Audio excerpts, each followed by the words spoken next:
Yang terhormat bapak-bapak, ibu-ibu, salam sejahtera.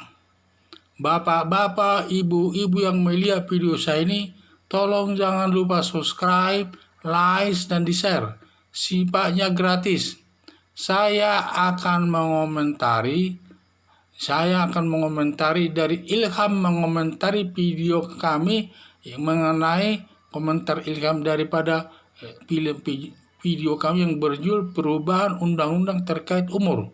Ada pertanyaan daripada Ilham di sana, bagaimana kalau salah tangkap? Jadi pertanyaannya, bagaimana kalau ada salah tangkap?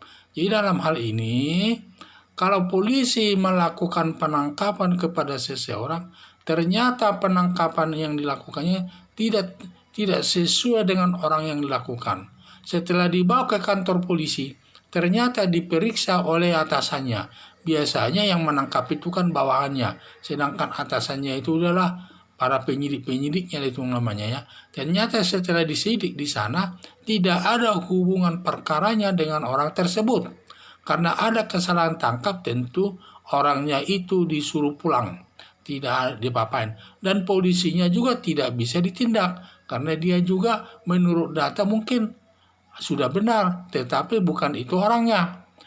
Tetapi kalau polisi itu ada unsur sengaja menangkap seseorang ini, padahal dia sudah tahu dia tidak melakukan perbuatan kejahatan, tetapi pura-pura ditangkap agar dia menderita, ya tentu polisi tersebut kalau ketahuan dia ditangkap, diproses di kepolisian, dan nanti dia dibilang menahan seseorang tanpa hak, sehingga nanti hakim bisa menjatuhkan hukuman kepadanya. Nah, ini saya lihat. Jadi ini seperti inilah ya, mungkin salah tangkap. Ada seseorang disuruh ditangkap yang nama dan alamatnya sama.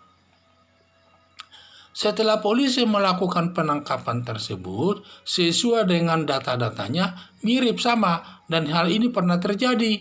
Ternyata setelah ditangkap, bahwa si periksa di kantor polisi, ternyata orang yang ditangkap itu bukan itu orangnya, memang namanya sama, tanggal lahirnya sama, tempat tinggalnya juga sama, daerah tempat tinggalnya juga sama, sehingga tidak bisa disalahkan polisi di sini.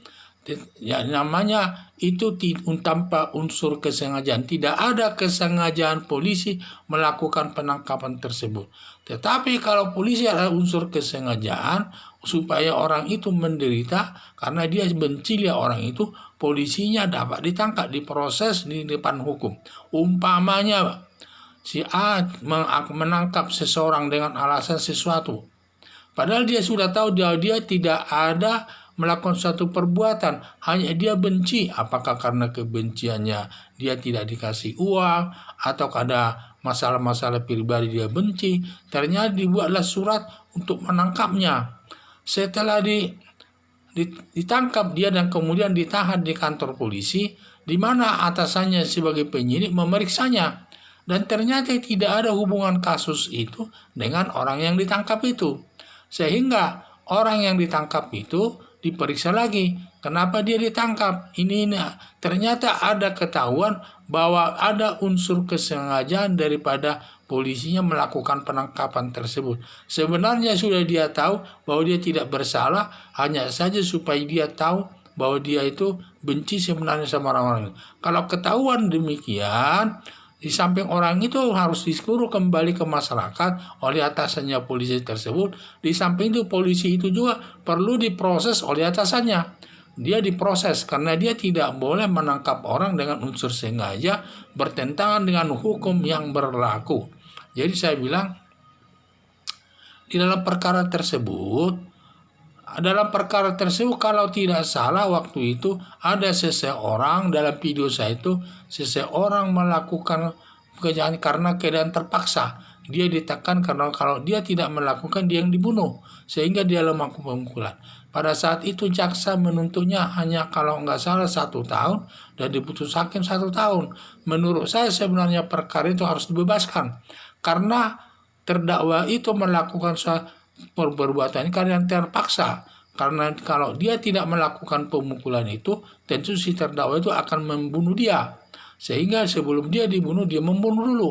Sehingga Akhirnya hukuman itu juga saya waktu itu di dalam video saya itu, saya curiga putusan hakim dan tuntutan jaksa itu. Kalau dia memang benar terbukti sampai dia dihukum, kenapa terlalu ringan hukumannya? Kalau nggak salah 1 tahun atau hukuman percobaan itu, saya sudah lupa jelas. Demikian juga hakim. Kalau memang dia merasa itu tidak cukup bukti, seharusnya dibebaskan. Tidak boleh dia hakim menyatakan menghukum walaupun hukuman percobaan. Hukuman percobaan itu juga hukuman itu.